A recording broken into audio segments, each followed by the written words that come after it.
ओम शांति। 11 जुलाई 2024 के ईश्वरीय महावाक्य है।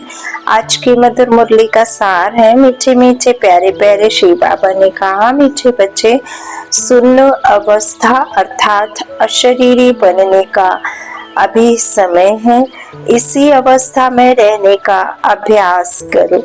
प्रश्न मुरली का सबसे ऊंची मंजिल कौन सी है, उसकी प्राप्ति कैसे होगी? उत्तर में बाबा ने कहा, संपूर्ण सिविलाइज्ड बनना, यही उच्च मंजिल है। कर्मेंद्रियों में जरा भी चलाए मानी ना आए तब संपूर्ण सिविलाइज्ड बने। जब ऐसी अवस्था हो तब विश्व की बादशाही मिल सकती है।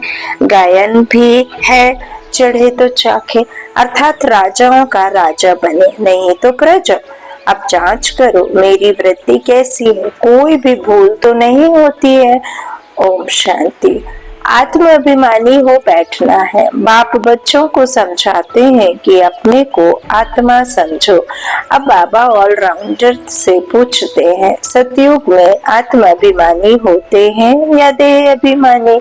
वहाँ तो ऑटोमेटिकली आत्माभिमानी रहते हैं, घड़ी घड़ी याद करने की दरकार नहीं रहती। हाँ, वहाँ यह समझते हैं अब यह शरीर बड़ा हुआ, अब इसको छोड़ दूसरा नया लेना है। जैसे सर्प का मिसाल है, वैसे आत्मा भी यह पुराना शरीर छोड़ नया लेती है। भगवान मिसाल दे समझाते हैं, तुम्हें सभी मनुष्यों को ज्ञान की भूं भूं कर आप समान ज्ञानवान बनाना है, जिससे परिस्तानी निर्विकारी देवता बन जाए। ऊंचते ऊंच पढ़ाई है मनुष्य से देवता बनाना।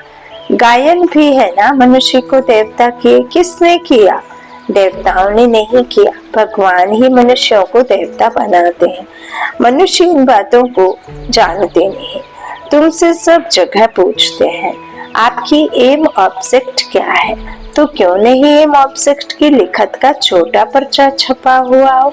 जो कोई भी पूछे तो उनको पर्चा दे दो, जिससे समझ जाए। बाबा ने बहुत अच्छी रीति समझाया है। इस समय यह कलियुगी पतित दुनिया है, जिसमें महान अपरंपार दुख है। अब हम मनुष्यों को सतयुगी पावन महान सुख धाम में ले जाने की सर्विस कर रहे हैं, वह रास्ता बताते हैं। ऐसे नहीं हम अद्वैत नॉलेज देते हैं। वे लोग शास्त्रों की नॉलेज को अद्वैत नॉलेज समझते हैं। वास्तव में वह कोई अद्वैत नॉलेज है नहीं। अद्वैत नॉलेज लिखना भी रॉन्ग है। बाबा कहते हैं, मैं एक अद्वैत राज्य की स्थापना करता हूँ, लेकिन और कोई इसके सिवाय है ही नहीं जो अद्वैत राज्य की ज्ञान दे सके या उसकी स्थापना कर सके। तो बाबा कहते हैं, वास्तव में वह कोई अद्वैत नॉलेज की ज्ञान है ही नहीं। अद्वैत नॉलेज लिखना भी रॉन्ग है। मनुष्यों को क्लियर कर बताना है, ऐसी लिखत छपी हुई हो जो झट समझ जाए कि इनों का उद्देश्य क्या है। कलियुगी पतित भ्रष्टाचारी मनुष्यों को हम अपार दुखों से निकाल सतयुगी पवित्र श्रेष्ठाचारी अपार सुखों की दुनिया में ले जाते हैं। बाबा यह ऐसे निबंध बच्चों को देते हैं, ऐसे क्लियर कर लिखना है। सब जगह ऐसी तुम्हारी लिखत रखी हो, झट वह निकाल कर दे देनी चाहिए, तो समझें हम तो दुख धाम में हैं, गंध में पड़े हैं। मनुष्य कोई समझते थोड़े ही हैं कि हम कलयुगी पतित दुख धाम के मनुष्य हैं। यह हमको अपार सुखों में ले जाते हैं। तो ऐसा एक अच्छा पर्चा बनाना है, जैसे बाबा ने भी छपाया था, सतयुगी हो या कलयुगी। परंतु मनुष्य समझते थोड़े ही है। रत्नों को भी पत्थर समझ फेंक देते हैं। यह है ज्ञान रत्न। वह समझते हैं शास्त्रों में रत्न है। तुम क्लियर कर ऐसा बोलो जो समझे। यहाँ तो अपार दुख है, दुखों के भी लिस्ट हो, कम से कम 101 तो जरूर हो। इस दुख धाम में अपार दुख है, यह सब लिखो, सारी लिस्ट निकाले। दूसरी तरफ फिर अपार सुख, वहाँ दुख का नाम नहीं होता। हम वह राज्य अथवा सुख नाम स्थापन कर रहे हैं जो झट मनुष्यों का मुख बंद हो जाए। यह कोई समझते थोड़े ही है कि इस समय दुखधाम है।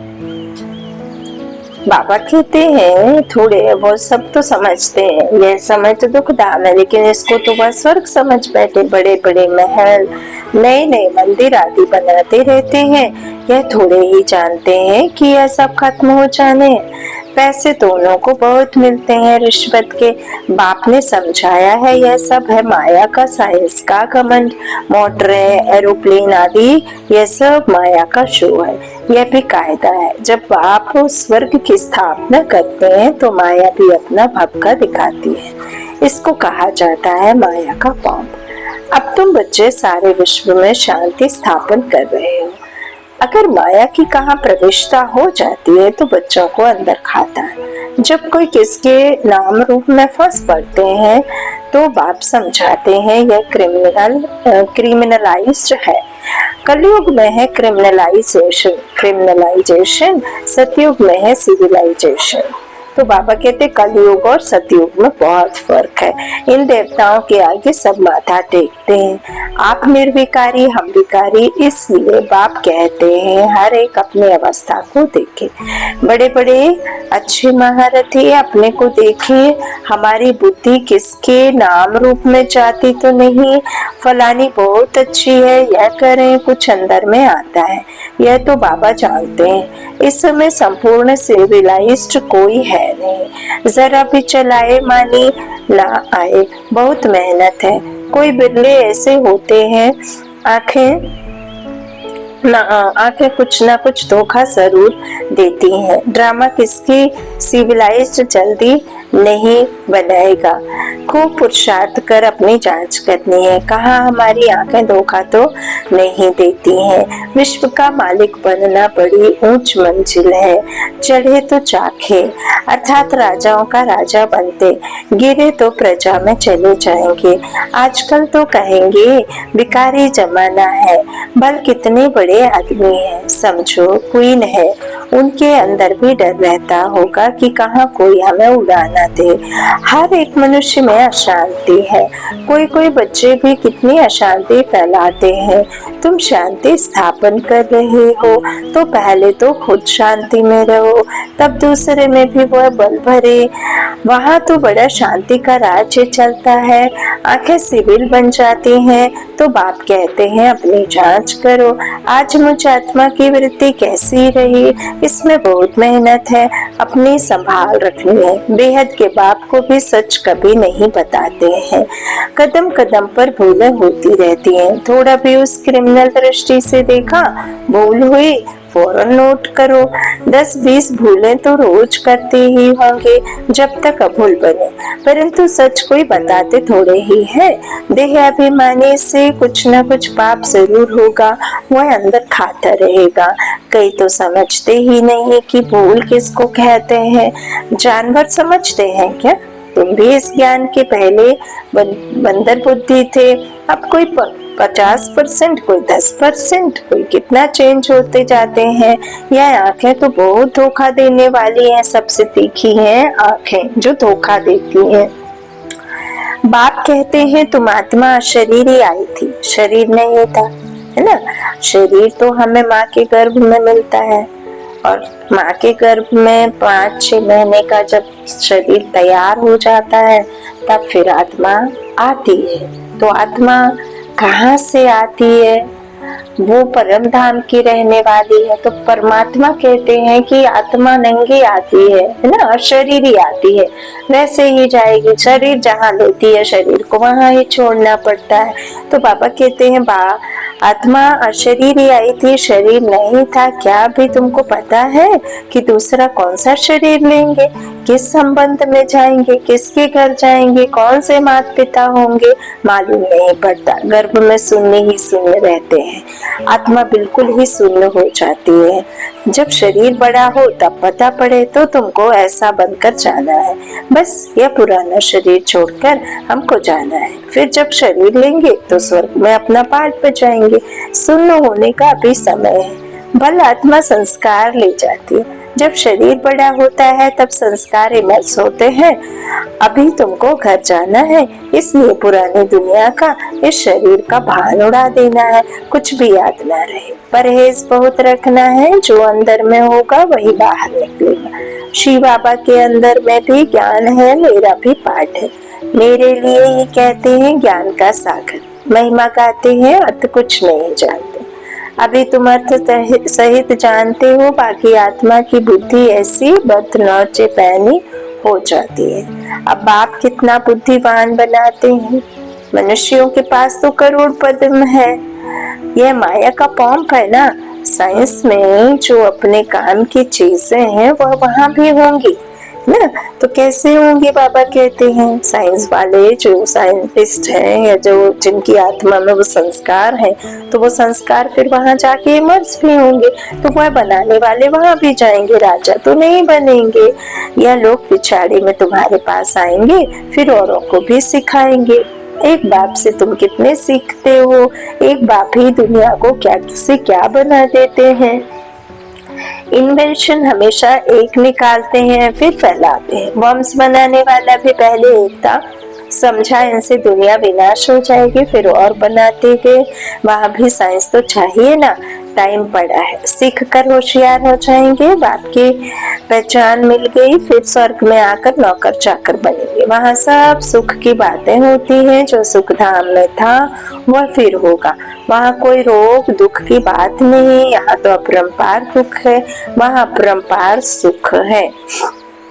अभी हम यह स्थापन कर रहे हैं, दुख हरता सुख करता एक बाप ही है।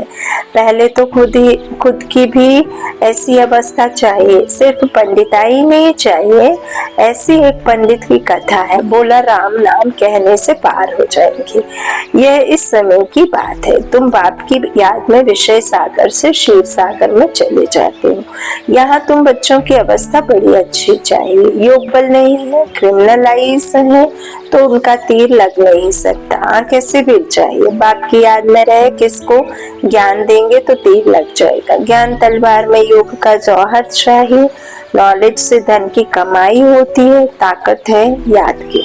बहुत बच्चे तो बिल्कुल याद करते ही नहीं, जानते ही नहीं। बात कहते हैं मनुष्यों को समझाना है कि यह है दुख धाम, सतयुग है सुख धाम।